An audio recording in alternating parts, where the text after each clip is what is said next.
Well, here we are. We're on our set, aren't we? And we're here to talk about our best bits, everybody. And this is what this programme's all about. It's the best bits from all our segment presenters. Yeah. And the bits that you don't get to see. And the bits that you don't get to see. And there's been quite a few bits that have not made it into the show. We'll have quite a few bleeps.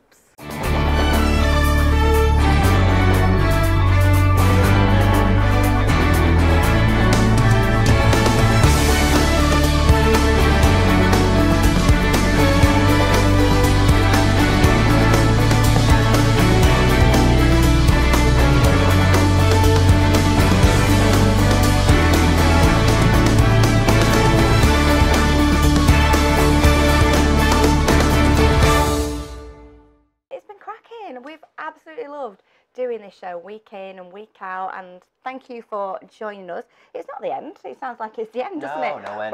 But what's been your highlight? My highlight, well, my actual realistic highlight, to be serious, was moving Lucy Meeker out of the way when we were filming in St Anne's Square.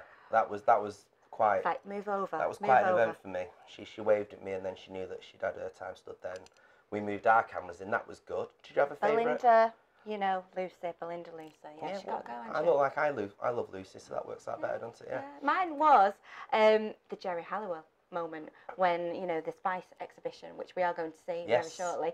The shoe that was from Shelley's, where I used to shop in the 90s. And I was like, I really wanted to pinch it and put it in my bag, but there was no way that we were going to get it. But a Spice Girls exhibition is coming very soon to Manchester, and it's got costumes, Spice Girls memorabilia galore. I am so excited. I was always fascinated by their shoes. Yeah, well, I've got a little. Do you want to see some? What have you got? Yes. Okay, so down here we've got. I'll give you one each actually. These are really, really sparkly. Oh. And you are going to be finding glitter over the studio. Story of my life again. Yes. Wow. And mine actually. Yes. So whose were these then? These were Scary Spices, so they were Mel B's. Oh, really? And she wore them on tour, on the Spice World tour. Okay, so these are the sparkly ones, and then these little bad boys were Jerry Halliwell's from Spice World movie, where she dressed up as Marilyn Monroe. Oh, wow. I'd have said those were babies. They look quite like babies. Yeah. Shelley's. I used to shop at Shelley's. So they're kind of coming really back in now, Shelley's, aren't they? They're quite big.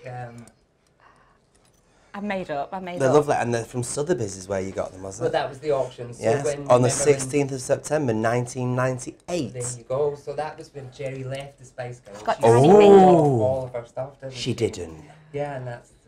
Look at that. Hi, it's Dan here, your gadget man at your Manchester. My best bit of the show, I've got a few, so my own best bit, I was filming on location with Belinda and we got disturbed by a fire engine, which was quite funny. So that's good. I've enjoyed stepping into the shoes of Michelle when she was away.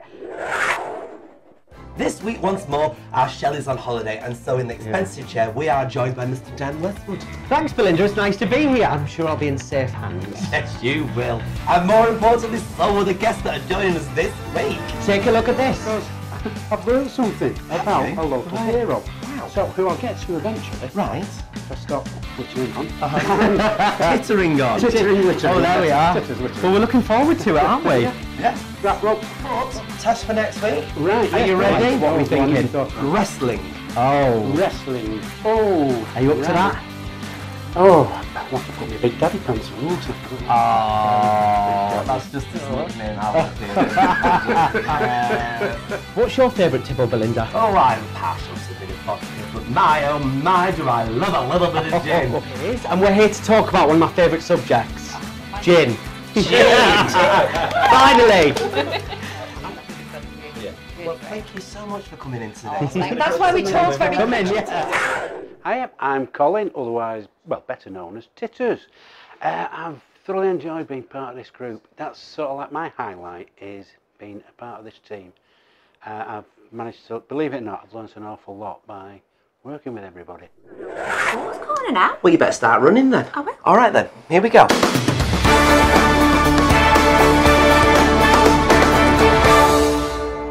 Here we are, Titters, we're here for you. Oh, we got you. you. I heard there was eating challenges afoot. There are. We've got challenges from around the world, and just in case it's a bit messy, Yes. I've brought me napkin. I love it. It's very Italian. Isn't it? Did you nick it from a restaurant? No, it was an off-cut from Gillian's.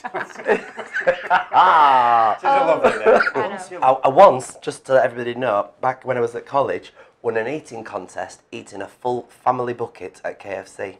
Sweet corn coleslaw, the lot, and the drink. Did you have to do it in a time? Yeah, 30 minutes. It was gone. The only struggle was the big bottle of Coke that came with it. I was fizzing inside. Oh, I just think of the stomach ache. Afterwards, you'd be like, ah, no, you know, it tastes good, but then after?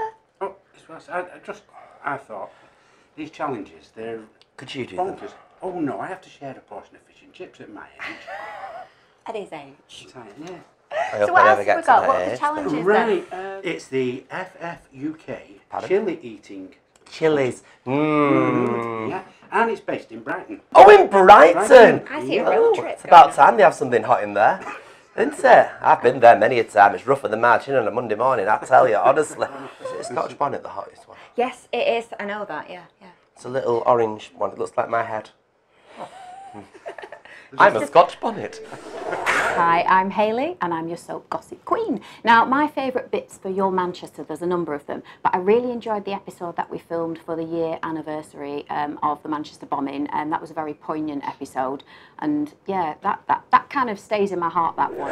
What we didn't know until recently was that one of our lovely newsreaders is indeed, and was indeed, a big instigator in making everybody feel better about themselves last year. On the 25th, there was a 2-minute silence and a vigil here at St Anne's Square, and I, at the end of the vigil, after the big round of applause, started singing Don't Look Back in Anger, and everyone started joining in. It was just a couple of people around me at first, and then the sound grew and grew, and then all of a sudden everyone in the square was singing. And to actually hear it was like such one of those sort of moments that just happened. It was spontaneous, but it was beautiful.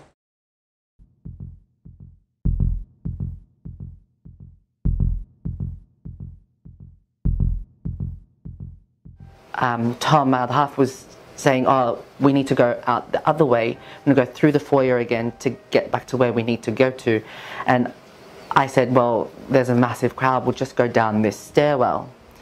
And as we started to walk down the stairwell, all you could hear was what I thought were cheers.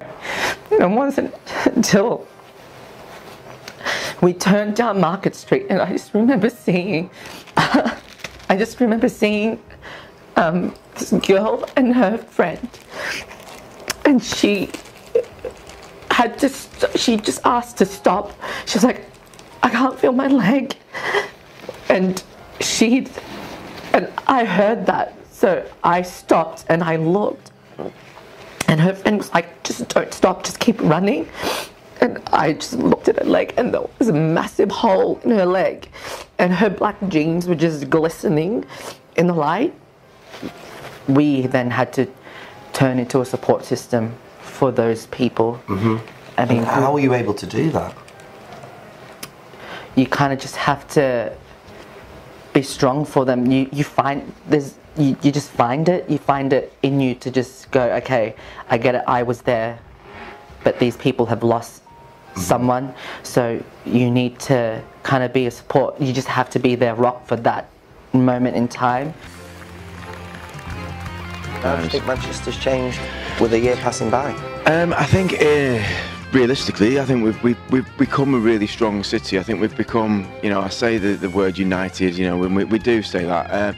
I mean, it is resilience and it is, you know, solidarity there, and I think we've always been really good at that in Manchester. Even when we look at what happened with what happened in Orlando, but for it to happen on our doorstep in our city, and yes, it didn't just have the effect of people in Manchester. It was national. It was across the whole country. And I think one of the things that has been really powerful is the fact that people have realised that as a city that we have embraced everybody. We've embraced, you know, it was never about a culture. It was never about any particular religious sort of ideology. It was about our person that did that. So I think it's just made us stronger. I think it has brought Mancunians and the people across the whole of the UK sort of stronger in that way.